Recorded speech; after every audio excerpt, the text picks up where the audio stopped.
ভারতীয় ক্রিকেটে গ্ল্যামার ও খেলা সবসময় হাত ধরাধরি করে চলে আসছে বহু বছর ধরেই। চলমান আইপিএলে ক্রিকেটারদের অনেকের গার্লফ্রেন্ডের হোটেল ও মাঠে উপস্থিতি দেখা যাচ্ছে, জানিয়ে board of control for cricket in India বেশ কঠোর অবস্থান নিয়েছে।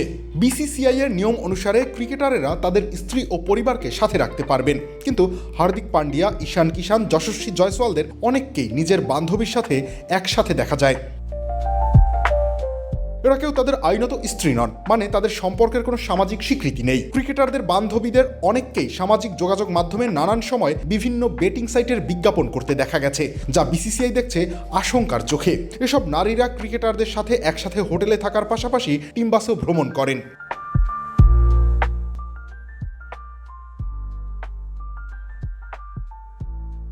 দৈনিক জাগরণের প্রতিবেদন অনুযায়ী ভারতীয় বোর্ড এই বিষয়ে উদ্বিগ্ন।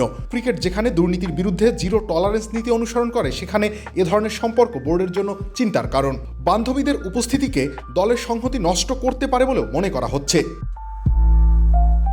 ক্রিকেটারদের অনেকেরই বান্ধবী বর্তমানে বড় মাপের সোশ্যাল মিডিয়া ইনফ্লুয়েন্সার। বোর্ডের আশঙ্কা তাদের মাধ্যমে দলের কৌশল বা কোনো স্পর্শকাতর তথ্য অনিচ্ছাকৃতভাবে জনসম্মুখে চলে আসতে পারে, যা ভারতীয় ক্রিকেটের বিদ্যমান ভাবমূর্তি নষ্ট করে ফেলতে পারে। বিসিসিআই স্পষ্ট করে জানিয়ে দিয়েছে যে তাদের নীতিমালায় কেবল স্ত্রী ও পরিবার শব্দগুলো অন্তর্ভুক্ত, অফিসিয়াল গার্লফ্রেন্ড বলে কিছুই নেই। কিন্তু তারপরেও কোনোভাবে ক্রিকেটাররা নিজেদের বান্ধবীদের সাথে রাখার অনুমতিপত্র বের করছেন।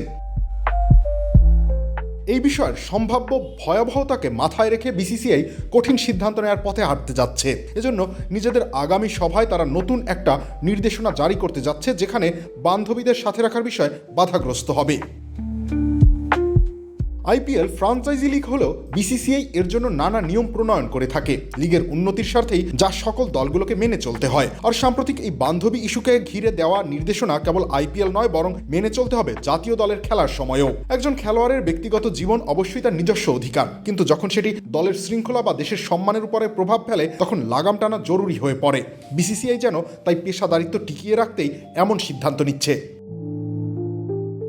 রবিউল ইসলাম রনি, খেলা ৭১।